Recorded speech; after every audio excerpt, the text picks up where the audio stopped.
கோயம்புத்தூர் மாவட்டம் முழுவதும் நடைபெறும் சுரங்க நடவடிக்கைகளில் ஊழல் ஆதிக்கம் செலுத்தி வருவதால் சர்வசாதாரண சட்ட விதிமுறை மீறல்கள், கணக்கிலடங்காத கனிமவள கொள்ளை, சுற்றுச்சூழல் சேதம் ஆகியவை தீவிரமாக இடம்பெற்று வருவதாக விவசாயிகள் சங்க மாநில பொதுச் செயலாளர் கந்தசாமி புகார் தெரிவித்துள்ளார்.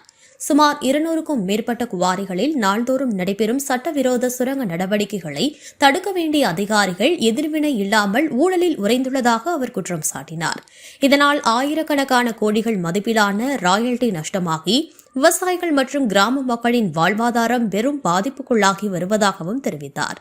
திலீபன் என்ற நபருக்கு சொந்தமான கேரள பதிவு கொண்ட குவாரி ஒன்று சுற்றுச்சூழல் பாதுகாப்பு விதிமுறைகளை முற்றிலும் மீறி கொண்டு செயல்பட்டு வருவதாக குறிப்பிட்டுள்ளது.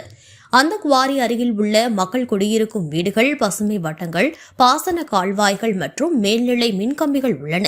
அவற்றிற்கு தேவையான பாதுகாப்பு தூரம் முற்றிலும் புறக்கணிக்கப்படுவதாகவும் கூறினார். மேலும் தேசிய பசுமை தீர்ப்பாயம் கடந்த ஜூலை 4ஆம் தேதி 4.48 கோடி அபராதம் விதித்து குவாரி நடவடிக்கைகளை நிறுத்த உத்தரவிட்ட நிலையில் மாவட்ட நிர்வாகம் அதனை 1 கோடிக்கு குறைத்து அனுமதி அளித்துள்ளதாகவும் அதன் மீது முறையான ஆவணங்கள் வழங்க மறுக்கப்படுவதாகவும் கந்தசாமி தெரிவித்தார். தனது மனுவின் மூலம் பின்வரும் கோரிக்கைகளை முன்வைத்துள்ளார். அதில் கோவை மாவட்டத்தில் உள்ள அனைத்து குவாரிகளும் சட்டப்படி வழங்கப்படுகிறதா என்பதை கண்காணிக்க வேண்டும்.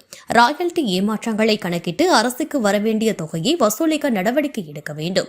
சுற்றுச்சூழல் பாதுகாப்பு விதிமுறைகள் முழுமையாக அமலாக்கப்படுகின்றதா என்பதை சரிபார்க்க வேண்டும். விதிமுறைகளை மீறி சுரங்க நடவடிக்கைகளில் ஈடுபடும் உரிமையாளர்கள் மீது சட்ட நடவடிக்கை எடுக்க வேண்டும். ஊழலில் ஈடுபடும் அதிகாரிகள் மீது பணிப்புரை மற்றும் தடுப்பு நடவடிக்கை எடுக்கப்பட வேண்டும். இச்சூழ்நிலையில் அரசின் தலையீடு மட்டுமே நிலையை கட்டுப்படுத்த முடியும் என அவர் வலியுறுத்தினார்.